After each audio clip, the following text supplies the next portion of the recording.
Bom dia a todos. Inicialmente agradeço à comissão organizadora pelo honroso convite. Me sinto lisonjeado de estar aqui. Estamos entre três paranaenses, né? O pessoal estava comentando ali do leite quente light, né? Do sotaque do paranaense. Então, Dr. Trezub, que em 2004 fizemos pós-graduação lá em Curitiba, com a turma que ele organizou. Tive a oportunidade de conhecer grandes amigos que são até hoje, com o qual a gente mantém contato, e tivemos, então, a grande honra de poder contar hoje com o professor Trezub aqui, e o doutor Francisco, que é um luminar, né, do Brasil inteiro. Também me sinto honrado de fazer parte desse seleto grupo. Então, o tema que nos cabe é câncer, né, as doenças oncológicas. Então, veio como um Kinder Ovo. É um tema bastante complexo, polêmico, né? Mas, enfim, vamos tentar trazer cunho extremamente prático sobre o assunto. Então, também estou tendo dificuldade aqui. Mas, enfim, Florianópolis, né? Estão todos convidados a visitar. Há 2 anos atrás tivemos o Congresso Brasileiro lá, que foi um sucesso, tivemos 1.200 participantes. Estamos pretendendo, para o próximo ano, montar, então, bastante assuntos científicos que iremos divulgar na sociedade para que vocês possam participar também. Então, o nosso cartão de visita, a nossa ponte, em homenagem ao Outubro Rosa, e como ela se apresenta hoje, está em reforma, né? A cada 4 anos, surpreendentemente, é solicitado uma verba para a reforma da ponte. Não sei se tem alguma coisa a ver com sucessão municipal, talvez não. Então, falando, então, das doenças oncológicas, inicialmente vamos falar da nossa população brasileira. Esses são dados obtidos no site do IBGE. A cada 20 segundos nasce um brasileiro. Então, ao final da minha preleção, 30 novos brasileiros estão fazendo parte do nosso país. Decresceu a rapidez da população brasileira, o crescimento, e essa é a distribuição demográfica do nosso país. A estimativa de novos cânceres para o país no biênio 2016-2017 é a ocorrência de 600 mil novos casos de câncer. Excetuando-se o câncer de pele não melanoma, 180 mil novos casos ocorrerão, cerca de 420 mil casos novos de câncer. Então, a expectativa, o perfil epidemiológico do câncer, das doenças oncológicas do nosso país, se equivale ao da América Latina e o Caribe. Os cânceres de próstata em homens e mama em mulher são os mais frequentes. O câncer de próstata, estima-se, então, 61.200 casos novos para o Brasil. Independente do perfil, pode ser um executivo, pode ser um peão de obra, não há diferença significativa na incidência. O câncer de mama, para 2016, são esperados 57.960 novos casos. Só de ver essa imagem já nos dói, né? Então, câncer de cólon ou reto, né? Estima-se para 2016, 16.600 novos casos de mulheres e 17.620 nos homens, inicialmente, e esse segundo número para as mulheres. O câncer de pulmão, no Brasil, para 2016, 17.330 casos novos de câncer de traqueia, brônquios e pulmões entre homens e 10.890 entre as mulheres. Ainda o tabagismo tem sido o fator mais correlato. Então, voltando ao câncer de estômago, às vezes acontece já aconteceu também, de pular.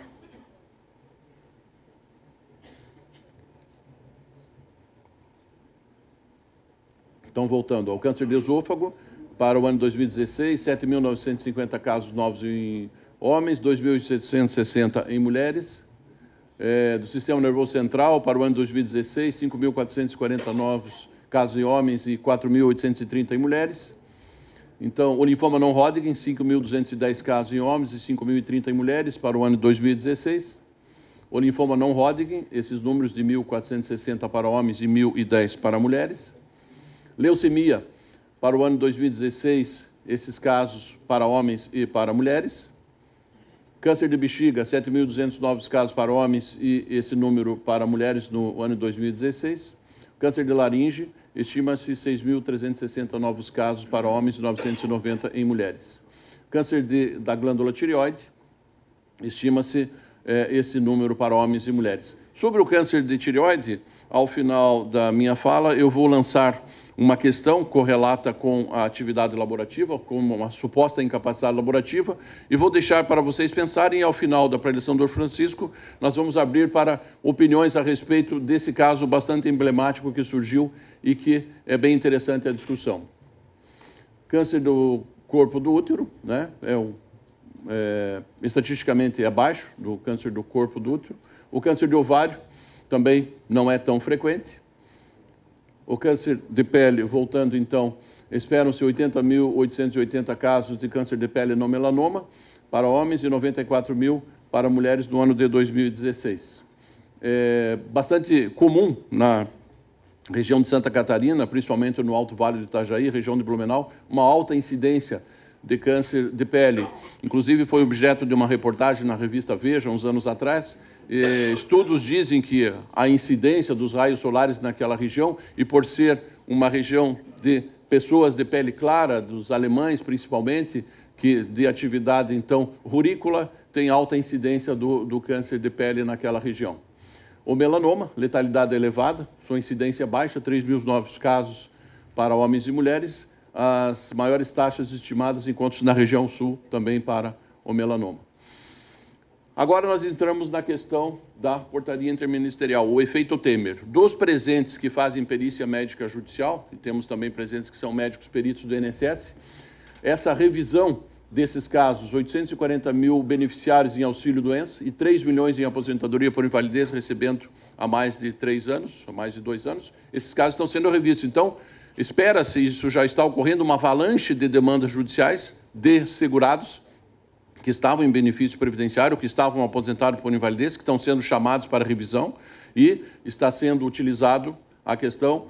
Hoje o professor Nuno mostrou lá a questão do Facebook. Os médicos peritos do INSS estão autorizados a pesquisar o Facebook para verificar se aquela suposta incapacidade alegada não está, muitas vezes, diferente do que se apresenta no seu perfil social. E eu vou contar um caso aqui depois, na sequência, de uma professora de educação física, que teve uma situação bem peculiar.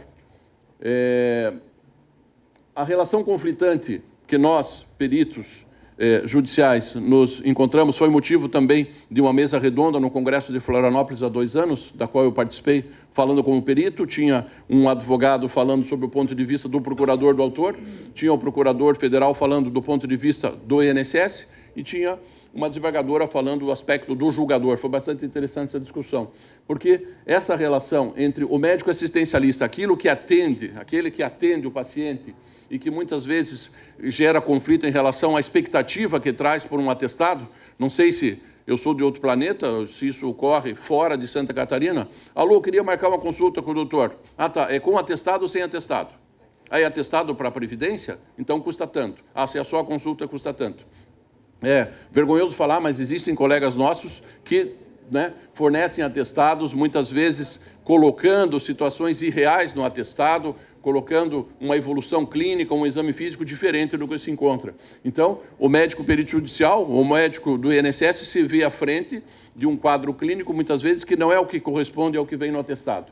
E o advogado, quando vai orientar o seu cliente numa revisão de benefício, para restabelecimento de benefício ou para a concessão do benefício, e é muito comum lá em Santa Catarina, não sei se em outros lugares é assim, de pessoas que estão em benefício previdenciário e estão pedindo a conversão para a aposentadoria por invalidez. Então, essa relação entre o médico perito do INSS, ele foi lá e teve alta. Eles costumam dizer, eu fui jogado fora da perícia, foi me renegado o benefício. Aí ele vai na empresa de vínculo e o médico do trabalho vai dizer inapto, não aceita. Então, essa correlação entre a alta médica do perito do INSS, mais o atestado, as evidências que foram obtidas documentalmente pelo médico assistencialista e mais o médico do trabalho, foi motivo de uma conferência na abertura de um Congresso Brasileiro de Medicina do Trabalho, que teve em Florianópolis, onde René Mendes conferenciou durante 2 horas e 40 sobre esse assunto. E a conclusão sempre é esse conflito existente entre o médico do trabalho da empresa, o médico perito do INSS, o médico assistencialista e o médico perito judicial, que está às voltas, então, de uma decisão que vai gerar uma sentença, um julgamento a respeito. Os médicos assistentes técnicos, muitas vezes existem escritórios de advocacia que têm bastante ações previdenciárias, que já têm um assistente técnico, e o mais agravante, muitas vezes, que quem se apresenta como assistente técnico não é médico, é um fisioterapeuta. nós temos essa dificuldade. Procurador do autor, né? Muitas vezes o advogado querendo, de alguma maneira, intimidar o perito, no sentido de querer gravar a perícia, filmar, situações assim que causam bastante uma situação ali quase que explodindo. O procurador federal do INSS, que está ali para defender o INSS, e o magistrado, que é o julgador. Nós temos, então, perfis de alguns juízes, no sentido que são muito paternalistas, muito usando aquela máxima, né, indúbio pro mísero, por mais que o laudo muitas vezes seja no sentido de que não há uma incapacidade laborativa, ou que aquela incapacidade laborativa é temporária, na sentença acaba saindo que existe a incapacidade ou acaba aposentando, mas, enfim, o poder da caneta é do magistrado. A relação conflitante, então, exigência por parte do procurador que seja médico especialista na enfermidade. Então, muitas vezes, de situações de doenças oncológicas, já vai na petição o pedido de que a perícia seja realizada por um médico oncologista. Então, alguns causídicos desconhecem o fato da existência da especialidade da perícia médica, em que o profissional habilitado ele pode responder em qualquer especialidade, no sentido de avaliar a capacidade ou incapacidade laborativa. Exceção se faz às doenças psiquiátricas. Então, já existe no TRF4 do Sul e no TJSC que as questões psiquiátricas deva ser um perito psiquiatra. Por que está aqui o bom velhinho? Nós estamos aí no começo de novembro, e por que já está aqui o Papai Noel? Eu costumo dizer que existem as petições Papai Noel. Ou. O advogado pede ou o auxílio-doença, ou o auxílio-acidente, ou a aposentadoria por invalidez. Não é? Então, a petição Papai Noel. Vou procurar respeitar o tempo. O médico especialista, muitas vezes, voltando ao tema, né? Voltando ao tema que são as doenças oncológicas, o ginecologista, o mastologista, o oncologista, coloca por escrito e afirma, e a pessoa, o segurado, já vai para a perícia judicial dizendo que está com linfedema, porque fez uma quadrantectomia, uma retirada parcial da mama, e muitas vezes só foi retirado um linfonodo satélite, não houve aquele esvaziamento amplo, ganglionar, axilar, e o linfedema não existe. Então, muitas vezes a situação que coloca lá que existe uma paresia do membro superior por acometimento do grande dorsal, que muitas vezes não existe. Então, a mesma situação em caso de discordar da prescrição médica do subscritor. É muito comum, então, nas ações combinatórias, o pedido de medicamentos de alto custo para uma doença oncológica, que, do ponto de vista dos protocolos e diretrizes terapêuticas, não está abalizado o uso, e os médicos oncologistas insistem na necessidade daquele medicamento. Então, a resolução 1488/98, não precisamos repassar, que é bem conhecida de todos, mas eu tive uma situação em que, de uma perícia judicial, em que a minha conclusão foi que não havia incapacidade laborativa, era uma agricultora, porque ela tinha feito uma quadrantectomia, não havia edema de membro superior, passou 5 anos, ela terminou o protocolo de tamoxifeno e ela estava bem, ela estava rígida. E o laudo foi impugnado porque o advogado dela insistia que eu deveria ir ao local de trabalho. Então, ele imaginava que eu fosse lá na roça, a 70 quilômetros do centro daquela comarca, para verificar como que era a plantação de aipim.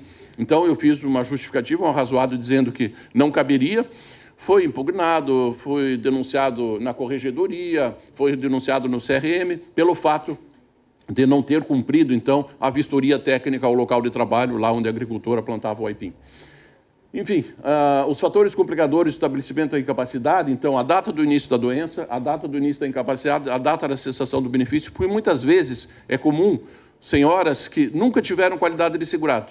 Está lá com 58 anos de idade, teve um diagnóstico de um câncer de mama e não tem qualidade de segurado. Então, porque o sobrinho tem uma oficina mecânica, vai registrar a tia e recolhe aquele período de graça para que ela obtenha a qualidade de segurado. Então, muitas vezes, essas situações de histórico contributivo praticamente ausente, se registra junto ao regime geral de previdência com pouco tempo de contribuição e a alegação é que a doença oncológica isenta a carência.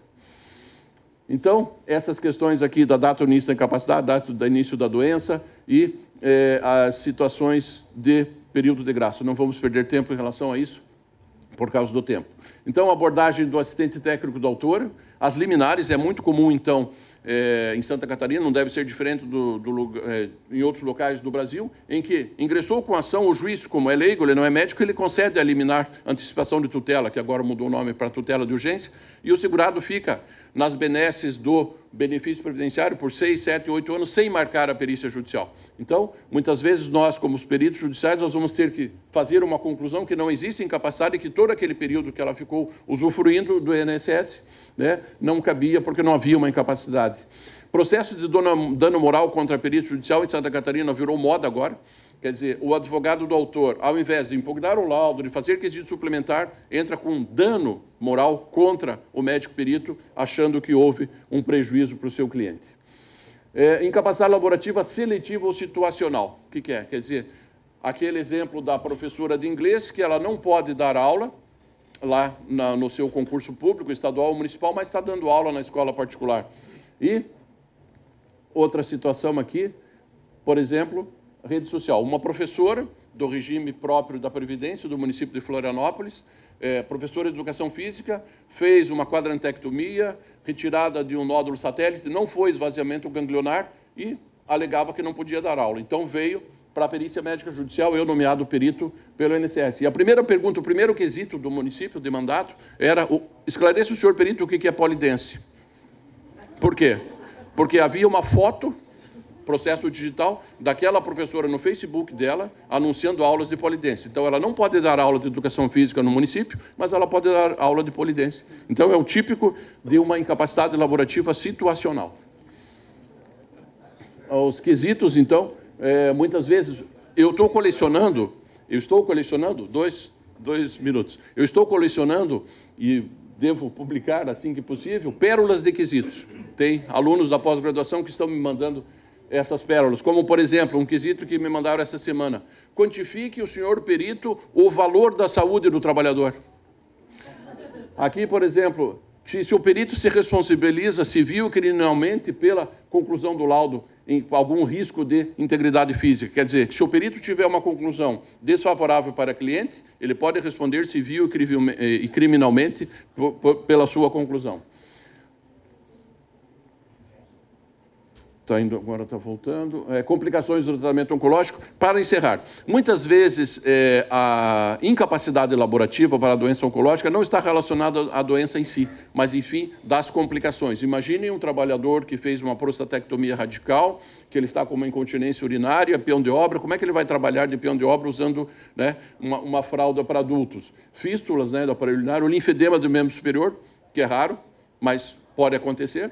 Então, dependendo da atividade, da profissiografia, da repetitividade e ciclicidade daquela profissão que desenvolve, pode gerar um período de incapacidade laborativa.